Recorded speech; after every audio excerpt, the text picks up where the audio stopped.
Greetings and welcome back to Doctor Who Revisited, my ongoing series where I go through every single Doctor Who episode from 1963 all the way up to 2022 and review them. And this is it. This is the big one. The Daleks Master Plan.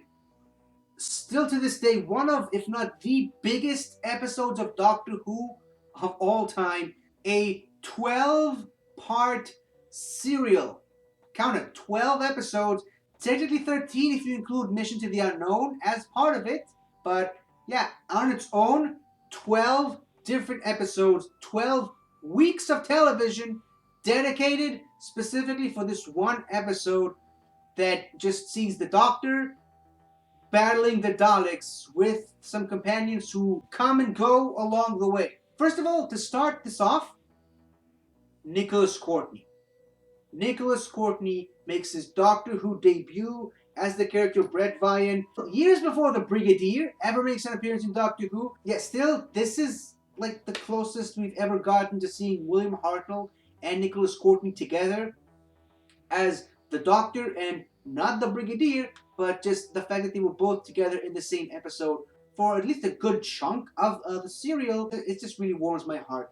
And first of all, yeah, we're back on Campbell. We're dealing with the immediate ramifications of the previous episode, the Mythmakers, the TARDIS escapes, the sacking of Troy, the burning building. Stephen is still injured, and we got a brand new companion called Katarina. Don't get too comfortable there, Katarina. You're not gonna be there for long. Spoilers, obviously. Again, this is another one of those cases we have to stop and address the fact that, once again, it's another missing episode. But on the bright side, not all of it is missing, as opposed to the other three serials we just talked about. There are some episodes of this that actually survived.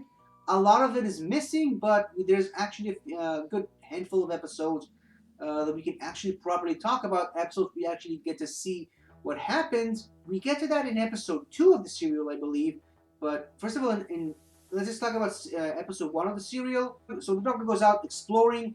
He finds that, once again, surprise, surprise, the Daleks are back. I like how Brett Vine finds his way into the TARDIS, initially perceived as an ally at first, and then obviously there's like the traditional superheroes have to fight each other before they make friends with each other type thing.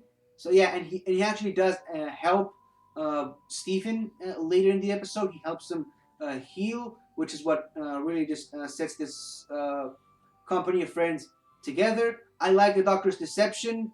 First of all, the introduction of Mavic Chen. Great introduction to this character. Now, if you ignore how horribly racist this character looks by today's standards with the yellow face and the fingernails, it's a really, really good character. Like, seriously, it's a great portrayal of a villain. Really, when you watch this episode, obviously the Daleks are the main threat, but the actual proper villain of the piece is Mavic Chen, and what a great villain he is. He's willing to double-cross anyone in his path to get his own way. He's willing to sacrifice his whole planet just to get ahead in life. This guy is just ruthless, calculating, and dangerous. The worst type of human being, but he's got all the ingredients that make him a great villain. But moving on from that, I like the Doctor actually manages to pull off the switcheroo effect and stealing the Terranium, the Telladium, I can't remember the name of the element that the Daleks need to power up their weapon, and taking it back to Earth. And this episode, from that point on, it just becomes more than just the Doctor and friends versus the Daleks. It becomes a big cross-planet adventure in a way. They go off from that planet, they land on the prison planet, and then just, again, it just highlights what I kept saying about the Hartnell era all this time. Every single individual part of the serial tells almost a completely different story. We got two, maybe 3 episodes on Campbell. You got this episode on the prison planet. You got then obviously Katarina's sacrifice, which is weird that part of the episode somehow survived, at least a little bit.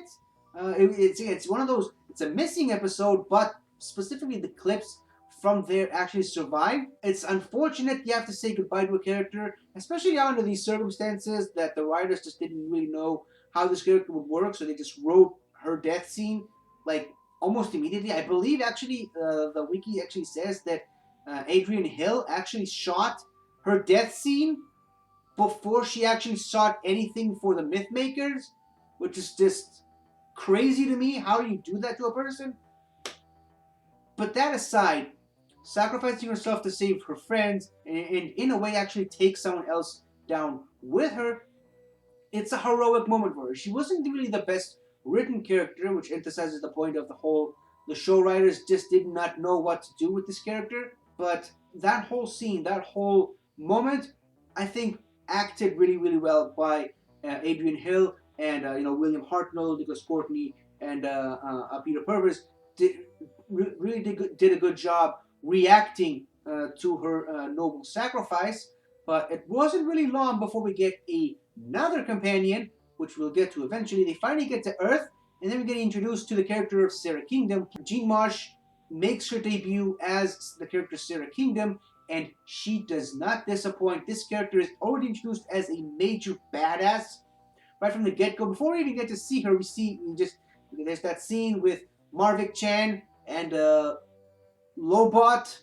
I'm just gonna call him Lobot because that's what he reminds me of. He's Lobot.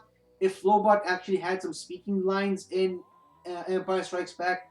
But that aside, so Marvick Chan and Lobot have this conversation about Sarah Kingdom, already hyping her up before we see her.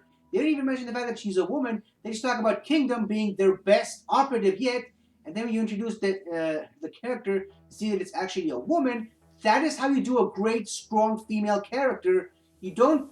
The fact that she's a woman is irrelevant. She is a strong, confident, badass character, and her being a woman is just icing on the cake, in a way. And then obviously there's that scene where she shoots Brett Vian. More on that later. But then again, it goes into that whole sidestepping part of the serial, just the characters skipping from one location to the other, and it's all still part of this big, massive, grand 12-part serial. They land on a completely different planet that the Doctor eventually recognizes as the planet Myra, I believe, because of the Vizians. Weird that a completely invisible species is called the Vizians. How the hell did that happen? We finally got a chance for Steven to do something where he takes the gun away from Sarah and actually tries to calm her down and get her up to speed on the situation. We learn some of her backstory. We learn the conflict that the Brett, the character she just shot, the character played by Nicholas Courtney, yeah, that's her brother. Like, I think years ago when I watched it for the first time, I sort of somehow misremembered it. I thought he was a cousin, or I just remember he was a family relative of some sort. I just couldn't remember the exact relativeness of it. But yeah, that's her brother. She shot her brother in service to a corrupt government that she had full faith in. Like, how messed up is that? And it just shows you how loyal this character was to the corrupt government that she believed in, the corrupt leader she had full faith in, and the turn, when she finally turns on Marvick Chan and decides to join Team TARDIS, that is a great character moment for Sarah Kingdom, and it's the reason why, even though this character has very, very limited screen time, she's got a great story behind her, and it's such a great, wonderful character played by the wonderful Jean Marsh. And then obviously another sidestep. Somehow the Doctor and friends managed to evade the Daleks one more time, and then they go just to a complete travel around all space and time. They get to interact with Charlie Chaplin at one point, and then Hollywood film studio. I like that part. There's the first ever indication of a Christmas special. Somehow, all the way back in 1965, the week later, a first pseudo New Year's special, and I loved that fourth wall break from the first Doctor, where he just gives his new companions his current companions some drinks. He's like, "Merry Christmas," and then turns to the camera and says, "And Merry Christmas to all of you at home." And man, I wish it wasn't a missing episode.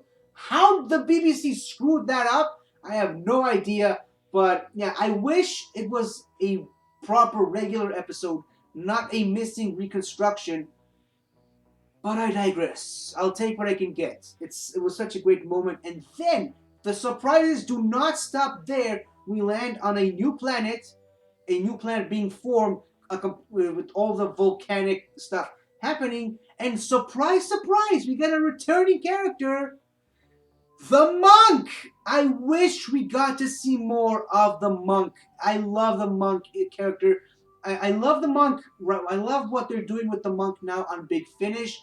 Rufus Hound is such a great casting choice for this character on audio, but Peter Butterworth, the original, what a great characterization for the monk.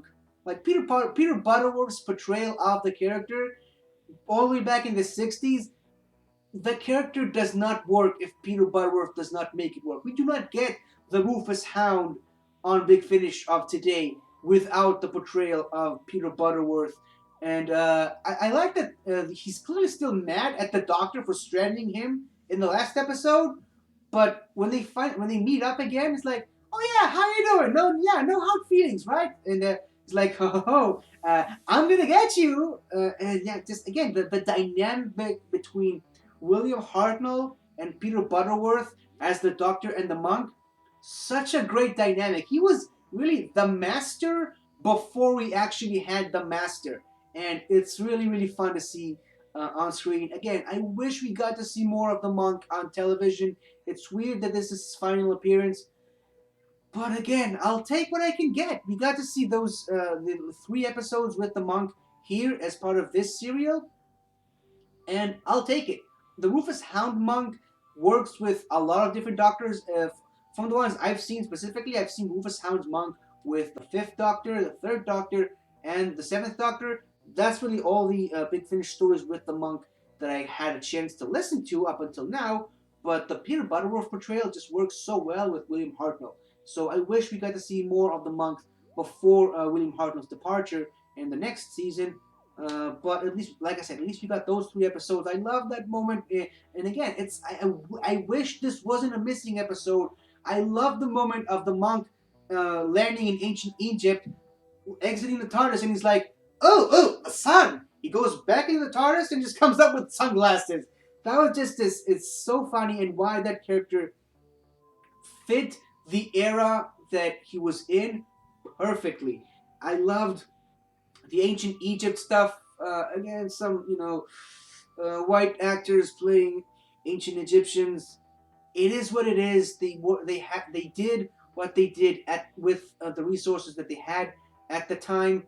I love the Daleks running around the Egyptian tombs. I love that one of the cliffhangers is just Stephen and Sarah trying to get into the TARDIS. I think it was the TARDIS, and then just turning around, they see a mummy coming out of the sarcophagus, and in the next episode, it's revealed that, spoiler alert, it was actually the monk. The Doctor tied him up with the mummification paper and just threw him in a sarcophagus.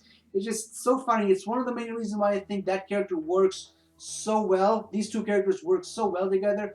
I love the Doctor's ingenuity, changing the monk's TARDIS to look like the TARDIS, his TARDIS, and I love that they kept going from several different versions of disguises for a TARDIS before settling on the police box look for the TARDIS to try and trick the Daleks into thinking that the monk's TARDIS is theirs. And again, the monk trying to betray the Doctor's companions, selling them out to the Daleks, and then on the first opportunity, he turns on the Daleks and tries to save his own skin.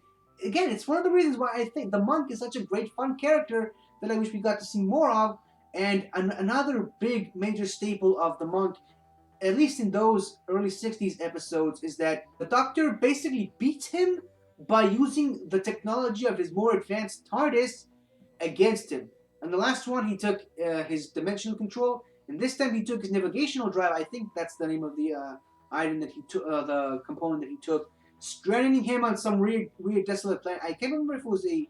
It's been a while since I rewatched the episode for this recording, but I can't remember if it was an icy world or just a straight up jungle. But yeah, the monk marooned on some desolate planet, swearing revenge against the Doctor, and he eventually tries to do that several different times on audio, and I believe novels at one point or several points or another.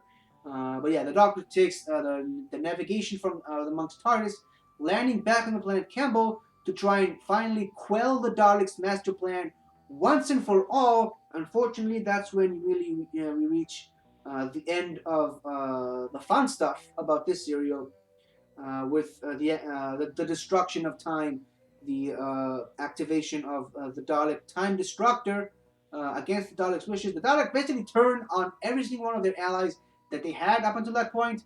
They exterminate Marvick Chan, they exterminate Malfa, and Trentis, and Salation, and Bayas, and all these other weirdos that never got a speaking role in the episode. But yeah, they exterminate everyone, as the Daleks normally tend to do.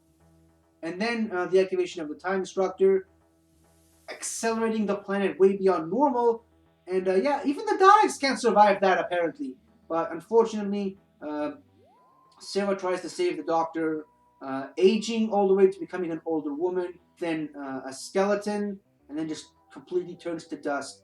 And and I know we talked about a companion death already in this episode, this serial, but just not only the imagery of that, and again, another missing episode we never got to see, but just the idea that this is what happened to her. Such a great character, gone too soon, is just tragic. And I think the fact that we got so much limited screen time with her makes it even worse. Thankfully, the Big Finish team got Gene Marsh to reprise the character in several different audios. We got to see more story with this amazing character on audio, thanks to the wonderful team of Big Finish and Jean Marsh herself. Another reason why I love her so much in the one with Doctor Who. But yeah, that whole moment, that scene, one of the saddest deaths to a companion. And there aren't a lot of companion deaths in Doctor Who, but when they happen, it really hits hard. Even if you're not a big fan of the character themselves, they really do hit you right in the one heart that you have. I'm assuming you have one heart. And Jean Marsh, I think, is the saddest death of a companion. Maybe I'll change my tune once we get to some more companions. But obviously, the Doctor survives because he's a Time Lord. We don't know that yet, but he survives. And obviously, this sparked the whole fan theory that with the accelerated aging, it's one of the reasons why he regenerated at the end of the 10th planet. But that's a story we'll get to when we get to. And even just beyond just the imagery of the Daleks turning to dust and Sarah turning to dust, the rest of the planet going from this lush, vibrant jungle to a desert husk of a world. What a tragic, sad way to end this episode. Terry Nation and the other writer, I can't remember. I think it might have been David Whitaker at this point, who wrote some of the serials with Terry Nation during this episode. But just the writing on this episode is through the roof. All 12 parts of it. You might not have enjoyed all 12 parts of the episode, but the way they ended it, it's just a sad, tragic ending. And really, it's a great ending. It's sad, but it's a really, really great ending to a wonderful, dare I even say, masterful episode. Get it? Because master plan. Anyways, so yeah, and obviously Steven shows up after being completely useless again. He shows up and saves the Doctor after the crisis is over, and that even the Time Destructor couldn't withstand its own power.